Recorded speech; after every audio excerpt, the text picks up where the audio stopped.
up, guys? It's your boy, Barca Boy 103. Today we're going to be reacting to the Barcelona news over the past few days, where we do have a lot of topics to discuss. Firstly, of course, the winter transfer window is among us. We only are a few months out from it, and Barcelona have set their priorities clear in the transfer window, and that's to reinforce the pivot position, which is the only position right now in the Barcelona squad that is lacking. We don't have two players for that position. We just have Romeu, and the club see it as a priority to sign someone in that position. We have a whole entire list of candidates we're going to discuss and analyze, but we do have some main targets in there like Joao Palhinha, Thiago Alcantara, Guido Rodriguez, and also Fabricio Diaz. Now, during the winter transfer window and also from now until the summer, the club are going to be focusing heavily on contract renewals. Firstly, mainly on Xavi, who is set to renew his contract very, very soon, but also on some players as well. We do have a lot of players whose contract expire in 2026, which is now 3 years out, the like of Frenkie de Jong, Pedri,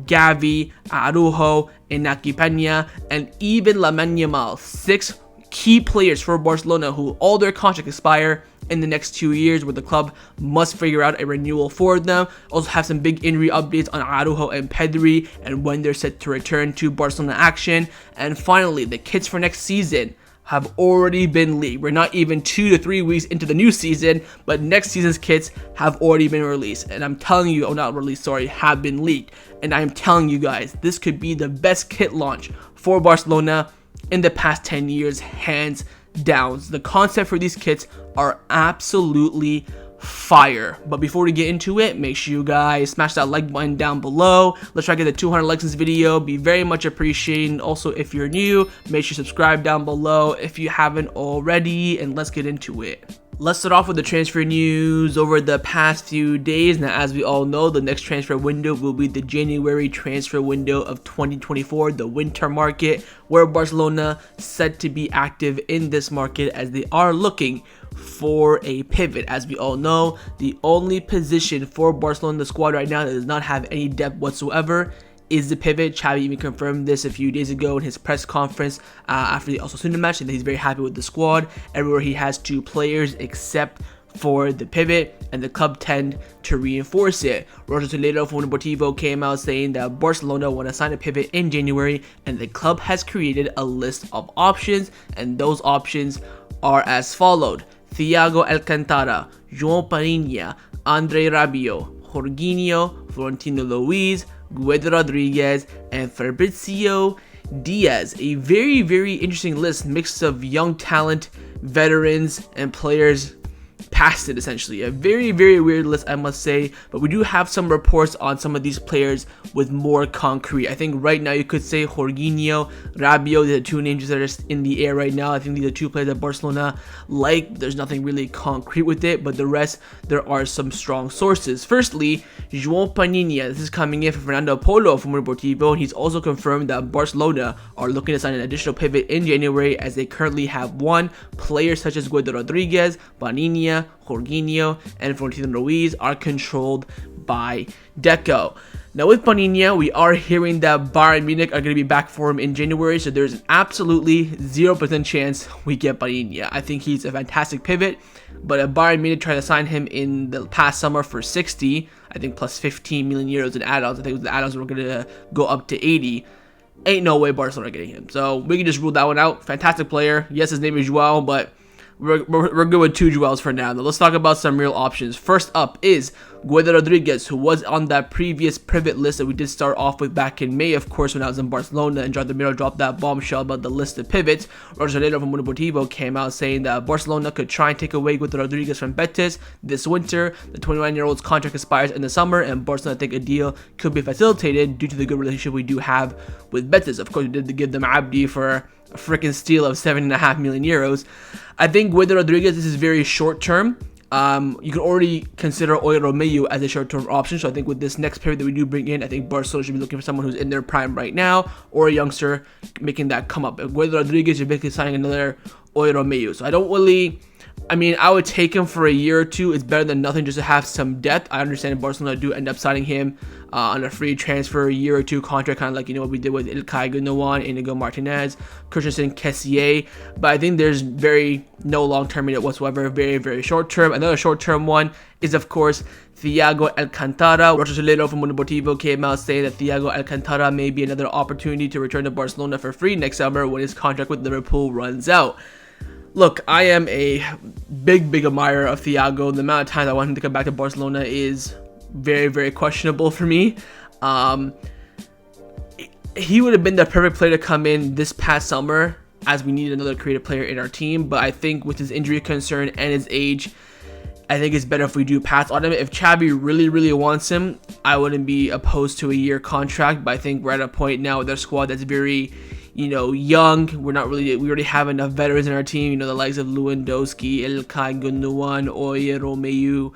We have those type of veterans in our team already. I don't think we need another one. We've been, you know, spending the last few transfer windows getting rid of our current veterans, so it makes no sense to bring him in. But of course, if he's cheap, 1 year deal, I don't know. I personally would pass, but if Xavi wants him, I would be opposed to it because I absolutely love Thiago. He's one of my favorite players of all time. I mean, he's one of the most silkiest midfielders I've ever seen in my life. So I happily take him, but again, the injury concerns are there. He hasn't really been in the Liverpool squad much in the past 6 months or so. And of course, he was rumored a lot to go to Saudi Arabia the past summer. So I think this one's very much a hard pass. Now, you could say right now the favorite pivot to join Barcelona in January as of this current moment right now, it is Fabricio Diaz. Now, Roger Solero from Mundo Deportivo came out saying that if Deco gives his approval, the young Uruguayan pearl Fabricio Diaz could arrive in January for a transfer fee of less than 9 million euros. Reports from his current club, Liverpool Montevideo, are saying that Barcelona are interested, very interested. The interest is real, but no bid has arrived yet.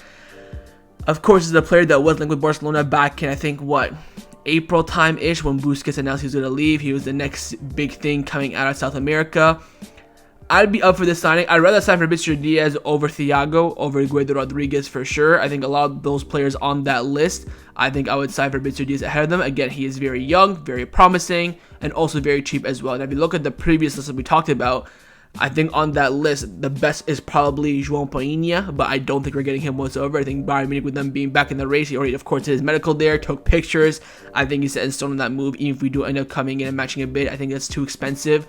I think we have other, when we want to bring in, we want this play that we're going to bring in the pivot has to be someone that will compete with the new pivot coming in when Oye leaves. Of course, that new pivot would really be, you know, Martin Zubamendi, a usual Kimmich. So this play that we're bringing in now has to provide coverage and competition for the better pivot that we're going to bring in to replace Oye Romeu. So we have to think both short-term and long-term with this signing. I think Florentino Luis is a decent option out of Benfica, but he'll be pretty expensive as well. I honestly think Fabricio Diaz is the best option in this list, and again, he is the front runner at the moment, and he'll cost less than 9 million euros. I think that's very affordable in January. His salary will not be an issue whatsoever. He'll come in 6 months, get integrated. He does well, great. If not, you can send him out on loan for a season. He'll come back and be a better player. I think this is the right move for Barcelona, but now that down to the club, of course, to make the decision. Again, Deco still has to give his approval. We have been linked with other, 18, 17-year-old Brazilian pivots that apparently Deco likes, that he's known from his agency. So a lot of options for Barcelona to pivot, but again, looks like Barcelona's playing in the January transfer window,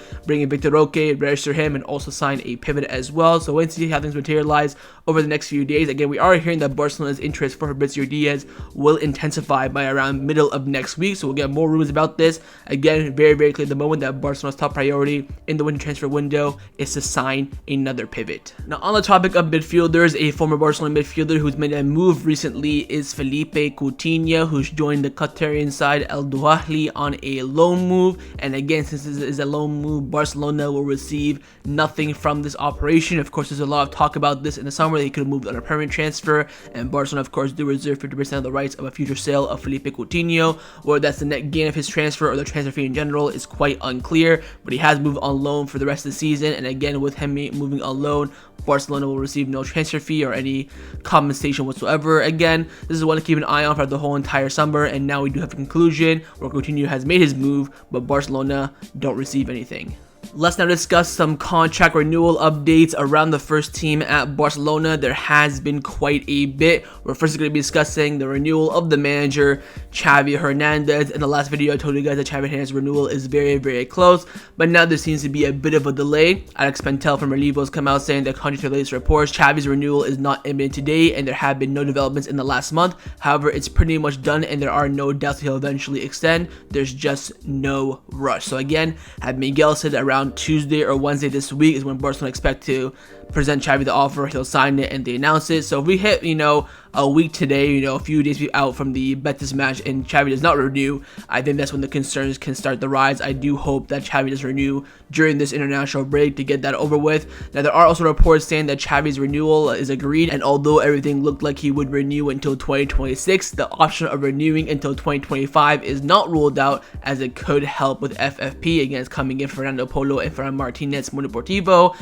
I mean, I am struggling to realize how Barcelona reduced their wage bill by 100 million last summer, and we are still struggling to renew our goddamn manager's contract, to the point that we have to give him one less year on his deal to make it happen. These La Liga rules baffle my mind so much. I mean, we do everything they say, we bend over backwards for every single goddamn thing we do, and yet we are struggling to renew our manager's contract. Again, Xavi will renew. His current deal does expire at the end of this season, 2024. He will renew for 2 seasons. Again, his renewal is deserved, but this season will be the real test for Xavi. I think he earned his renewal based off last season, and renewing him for 2 years is not really a big deal. Hopefully that compensation package, if he does end up getting sacked, does not increase or hopefully decreases, but I highly doubt that. I think he'll probably stay around the same. Again, the main issue with Xavi's renewal has not been him and the wages of himself. It's been the wages of his coaching staff, Ivan Torres, Sergio Regli, his brother Oscar Hernandez. That has always been the issue. The Barcelona told him, hey, give some of your wages to them because we can't give more.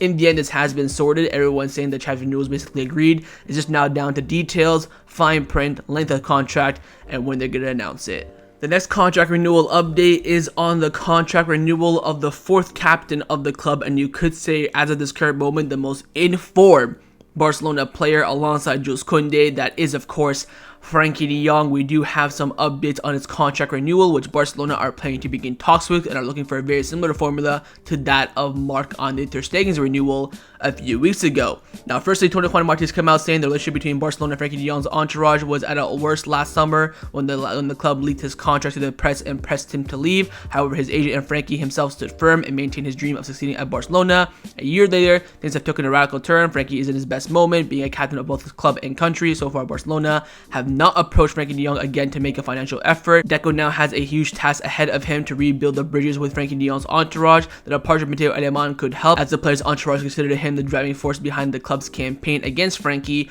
Barcelona would like to have the player renew outlined by the summer of 2024, as his contract does run out in 2026. So, if you didn't realize, a lot of Barcelona players' contracts do run out in 2026, and that was my one criticism of Barcelona. They renewed a lot of players' contracts, which of course is fantastic news, but they all expire at the same time. So it's going to be the same problem every summer. We have to, rush to renew 4 or 5 key players for Barcelona. Of course, Frankie's renewal was done under Bartomeu. I'm talking about the other ones that we'll talk about later on. But again, the club want to start talks with Frenkie de Jong. They want to have essentially the entire renewal done by the summer of 2024. Again, we are looking at the same formula of Marc-Andre ter Stegen's renewal. Roger Toledo from Mundo Deportivo came out saying that Barcelona want to repeat what they did with ter Stegen with Frenkie de Jong, i.e. extend his contract beyond 2026 and redistribute his salary. Everyone in Barcelona admires Frenkie de Jong, but Deco will have to build the bridges with his agent again, as they and the player did not like that Barcelona put him on the market last year. From Frenkie de Jong's entourage, they said that with 3 more years left in his deal, they're in no hurry to sit down and negotiate with Barcelona. In addition, they want to see clear signs that he'll be a key player for the club in the coming years. I mean, there's no need for proof on that sense. Man's a 4th captain. He's balling out with Barcelona. Everyone loves him. The fans, the players, Xavi, the board. You don't really need much proof. While waiting for the party to start talking, de Jong prefers to focus on football and continue his great form. His commitment to Barcelona, the club, and Barcelona, the city, is absolutely total. Again, this is the player who we have to renew. I mean, there are other players' contract who expire in 2026, but you have to do the most difficult one first, and that's Frenkie de Jong. Of course, last summer we had the big drama around him. Thank God, praise the Lord that he ended up staying, and now he's one of the most pivotal players in Barcelona. I mean, Roberto's gonna leave this summer.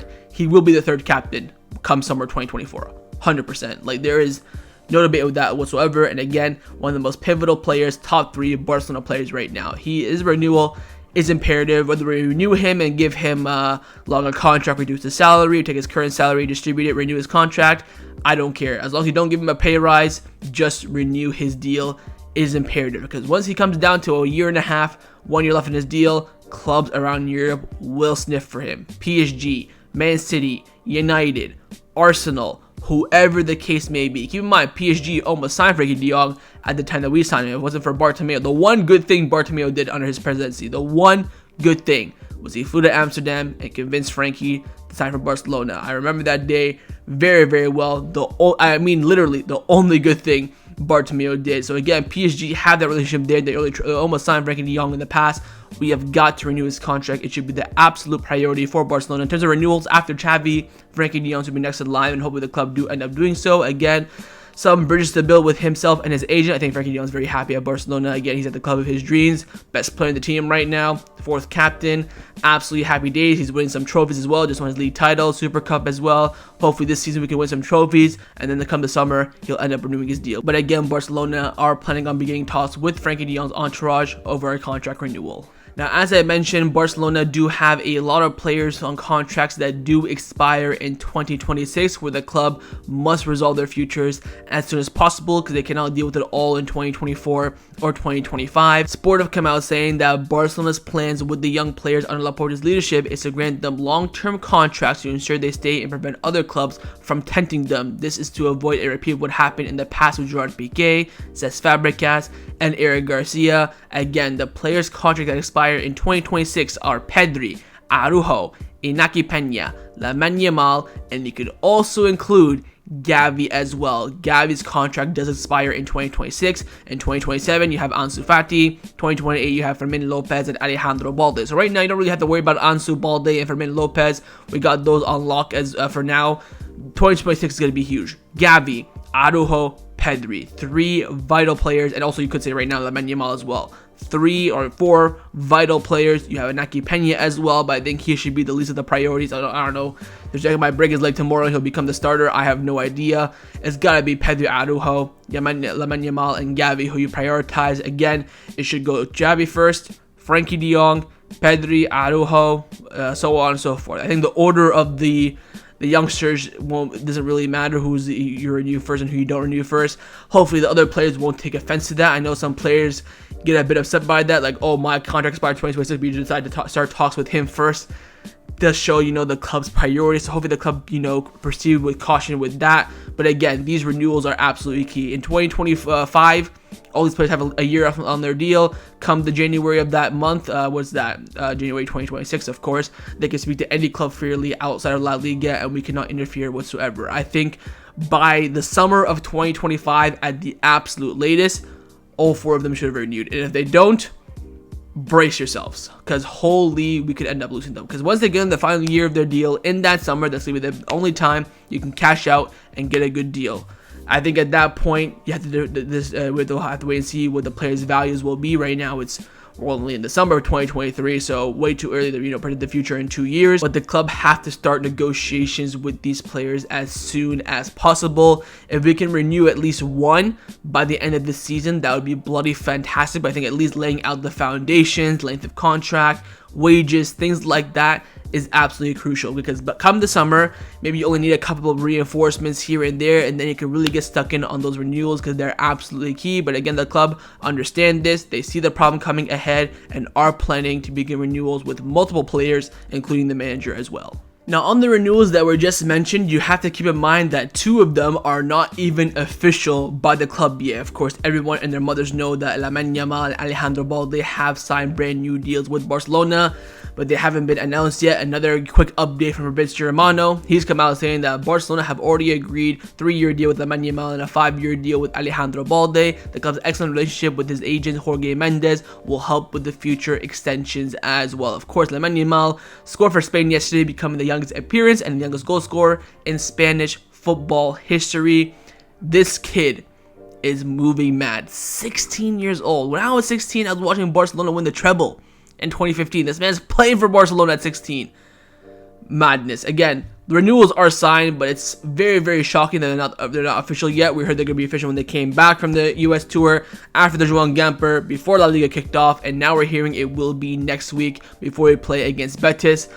But you just never know at this point. But again, they're already signed. If they weren't signed, they wouldn't be playing. Lamine Yamal would not be given the chance if he didn't renew his contract. He renewed. That's why he's getting the chance of playing. And same for Alejandro Balde as well. Now, on Alejandro Balde, Fabricio Diaz has dropped a bombshell about a team that approached Balde at the beginning of the summer, and that team was Manchester City. Fabricio Diaz came out saying that Manchester City asked Barcelona about Alejandro Balde this summer. They inquired about a bid or a swap deal as they believe Balde has huge potential. However, Barcelona said no and immediately refused. This is the talent we have. Apparently, even Man City tapped up Lamine Yamal as well, according to Marca, about a year ago. So we got two absolutely huge gems on our hands. And hopefully we make their contract renewals official by now. I mean, bloody hell, Balde's already rocking number 3. Balde's renewal has been registered, but has not been announced by the club. I mean, make it make sense. I mean, how much more official can we get based off that? So again, both these players have renewed their deals. We're just now waiting for the official announcement, which according to reports will be coming at some point next week. Let's now discuss some of the news surrounding Barcelona over the past few days. Now, in my last video, I did mention a report from Tony Juan Marti, who keep in mind is top 5 Barcelona journalist in the world, saying that Eric Garcia does not have a fear clause in his contract with Girona, which means that he can play against Barcelona and Girona do not have to pay a fee.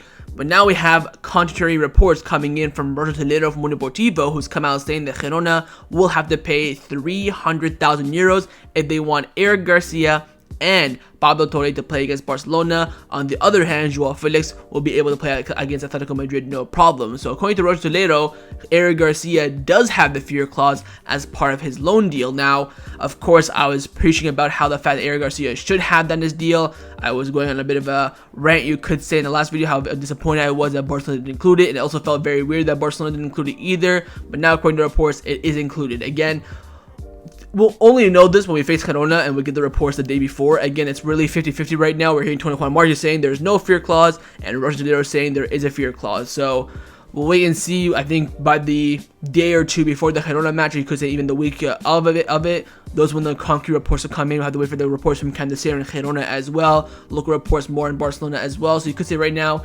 50-50 with Eric Garcia's fear clause, 100%. Pablo Torre has the fear clause, no doubt about that. But Eric Garcia is a bit in question. Let's now discuss some of the injury updates around the first team at Barcelona. As we all know, we only have 2 injured first team players, and that is Ronald Araujo and also Pedri, and we do have an update on both of their injuries. Now, firstly, from Javi Miguel from AES, the main man around injuries, he's come out saying that Barcelona want to maintain maximum caution with both Araujo and Pedri. I've heard that a gazillion times.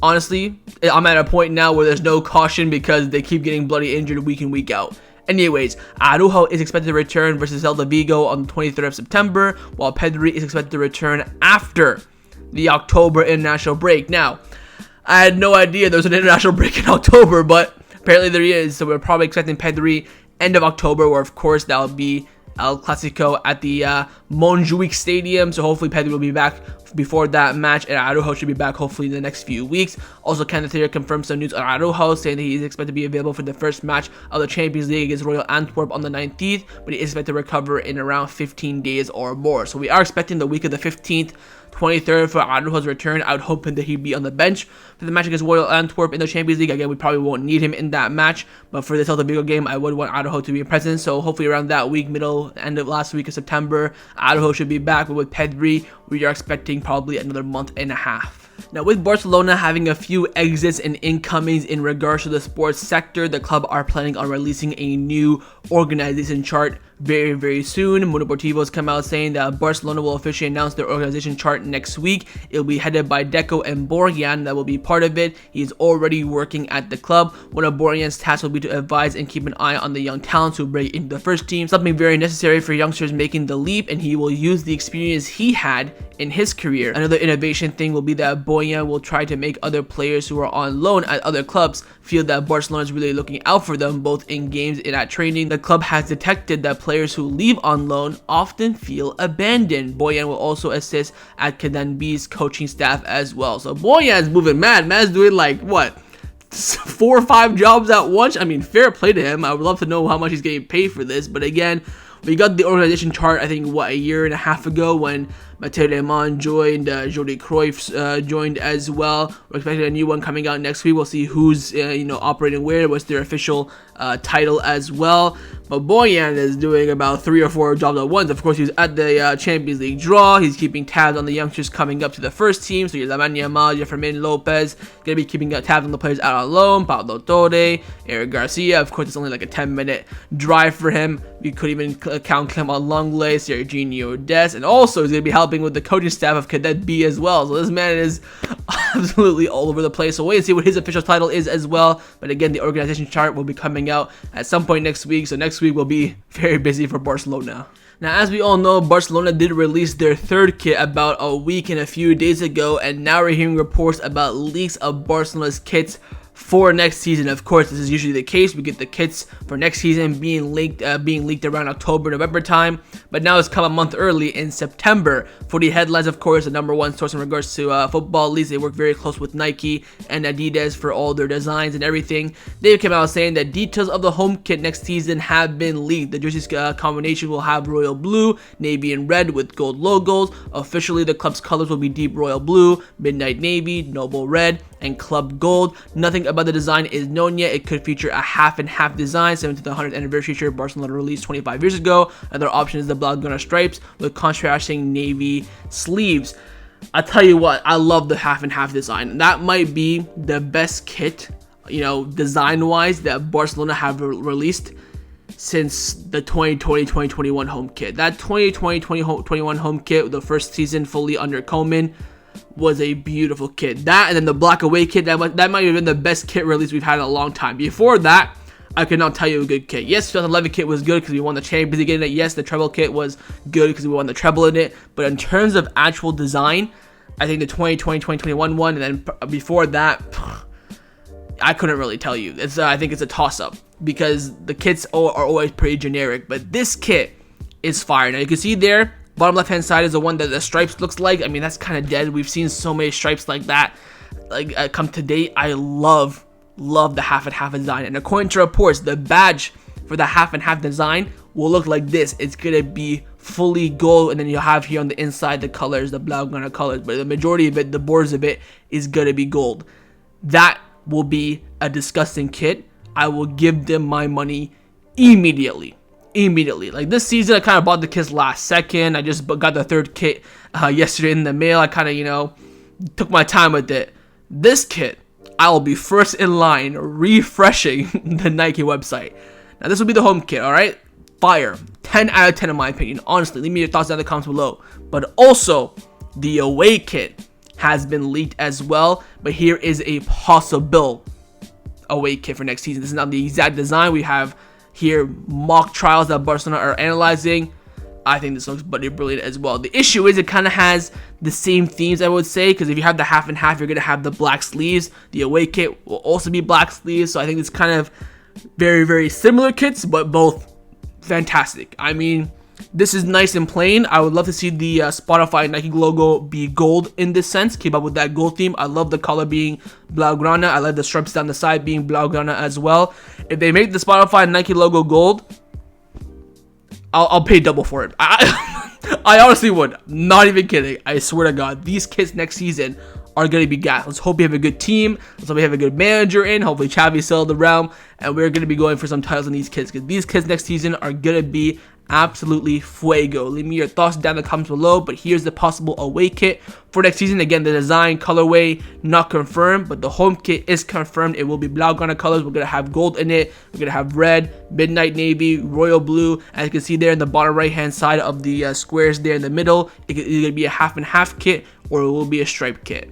Now, the final topic that I wanted to discuss before we end off this video is, of course, a few days ago, the Ballon d'Or ceremony nominees for all their awards have been officially released, and we do have some candidates in the first team of Barcelona, and also for Barcelona Femení, of course, Aitana is going to be set to win the Ballon d'Or. Other Barcelona players have been nominated as well for the Ballon d'Or. But for the men's side, we do have, of course, the Yashin Award, the best goalkeeper in the world, where Ter Stegen has been nominated. The Copa Trophy, which of course goes for the best under 21 player in the world. We have 3 Barcelona nominees there: Gavi, Pedri, and Alejandro Balde, where Alejandro Balde alongside Jude Bellingham are the two favorites for that trophy. And finally, for the Ballon d'Or, we do have Robert Lewandowski as a nominee, and also Ilkay Gundogan. Now, of course, Messi will win that Ballon d'Or at number 8 coming home.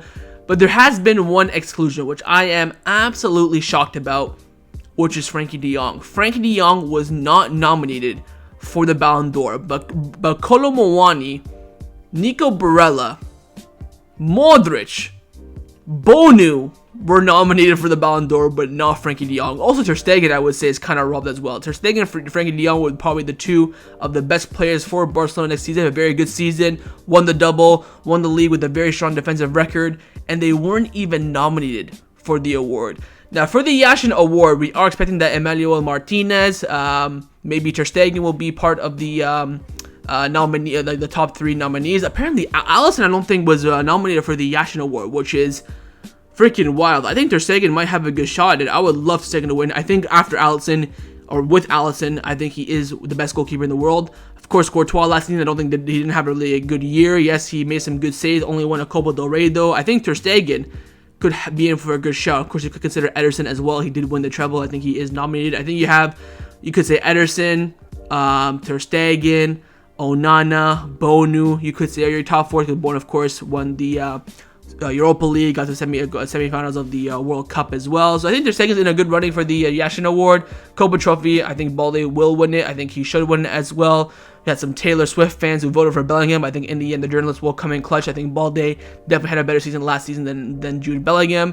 And for the Ballon d'Or, of course, it's going to be Messi, so Lewandowski and Gundogan. Gundogan might come top 5, to be honest. He did have an absolutely brilliant season last season. So we'll wait and see how things shape up. But I think there will be 1 or 2 Barcelona representees coming out with awards in the Ballon d'Or ceremony on October the 30th. So that was my reaction to the Barcelona news over the past few days. Hope you guys enjoyed this video. If you did, make sure to leave a like, and of course, leave me your thoughts down below in the comments on everything we discussed. The main thing, firstly, of course, is your thoughts on those pivot targets for January. Who would you go for and why? Second, your thoughts on the renewals of Xavi and all the players I listed: Frenkie de Jong, Pedri, Gavi, Araujo. What are your thoughts on those? Who would you prioritize? Do you think Barcelona will renew any of these players by the end of this season? Third, your thoughts on the injuries of Araujo and Pedri. Would you, be very cautious with them? Would you just bring them up regularly, or would you even rush them back maybe? And finally, you gotta leave your thoughts down below on the league kits for next season, home and away. And could they be the best kits Barcelona have released in at least the past 10 years?